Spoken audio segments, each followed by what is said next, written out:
এই ধরনের ময়লা সব আটকে গেছে গা, এটি এক চান্সেই ভালো হয়ে যাবো গা।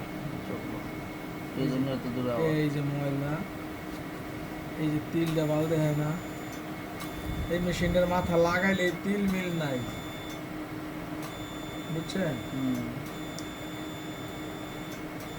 মানুষ মনে করে অনেক ব্যথা, কিন্তু আসলে ওরকম ব্যথা না, সহনশীল।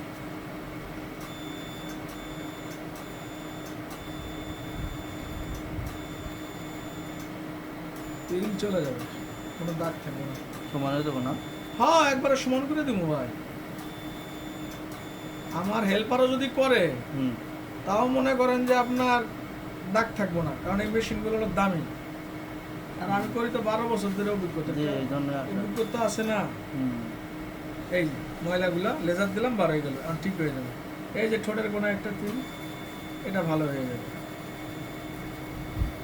অনেকে মনে করে দাগ থাকে, তিল থাকে, না থাকে না। ছোট তিল 2-3 বার আসা লাগে, ছোট তিলগুলো যাইতে চায় না। এগুলো চলে যাবো না? মানে ওগুলা চলে যাবে, একবারে চলে যাবে, আরেকবার লাগতেও পারে। এই সমান হয়ে গেল, তাই তো? আপনার বোন ভালো হয়ে যাওয়ার পরে আপনি আসছেন। যা সত্য ভাই, আপনি ওই সময় আপনি বিদেশ ছিলেন না? বিদেশ ছিলাম, আমি পাঠাইছি আমার বন্ধু। আপনি ওমানে ট্রিটমেন্ট করাইছেন না? আমি আসলে একটা 9 বছর পরে আসছি। যাক, বোনে ভালো হয়েছে, আমরা আপনি আসছেন। যাক ভাই, আপনিও ভালো হবেন, এটা গ্যারান্টি, কিন্তু কাস্টমার দিয়ে। অনেকে তো মনে করে সব জায়গা ফাফর বাস, কাজ হয় না।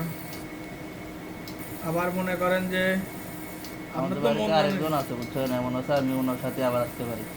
আমারটা দেখলে উনি আমার সাথে আসবে। আপনি তো ভালো হবেন ভাই, নাহলে তো 5 লাখ টাকা পুরস্কার ভাই। কি কন, আপনি 5 লাখ টাকা দিচ্ছেন না, যদি আপনি ভালো না হন 5 লাখ টাকা পুরস্কার। আর আপনি তো ভাই অনেক দেখার জন্য ভিডিও করে দিচ্ছেন, অনেকে তো ভিডিও করার পারমিশন দেয় না। কিন্তু আসলে এটা তো এমন না, এমনি অন্যা খুলে নাচবো নি টিকটকে, এরকম না তো। আর এখন আমরা যদি একটু সামান্য ভিডিও করি তাতে অনেকের গা জ্বলে। আচ্ছা বলো, আমরা তো অনুমতি ছাড়া করি না, আপনি বলছেন তাই করলাম। আপনারও সিলাই দেখা যায় অনেকের সমস্যা আছে, তারাও ভালো হবে। ভালো হবে। আর আমি তো প্রথম ওইখানে নিউ মার্কেট অনেকক্ষণ করছি, এখন তো আমাদের ধানমন্ডি। হ্যাঁ, পরে ফোন দিলাম, বলতেছে ধানমন্ডি এসব। অনেকে মনে করে লেজারে কাজ হয়, ওইখানে একটা আছে লেজার সেন্টার, আমি বলতেছি না, এখানে যাবো না। ওটা ভালো না তো, কারণ কি ওরা তো ওই যে অত মেশিন নাই, আমাদের যত মেশিন টেশিন আছে। আমি তো আপনারই খুঁজতেছি, বুঝলেন না? আপনি যদি বলতেন যে আরো দূরে, আমি চলে যেতাম। না, কারণ সবার তো কাজের হাতে এক না, অভিজ্ঞতা তো সেম না।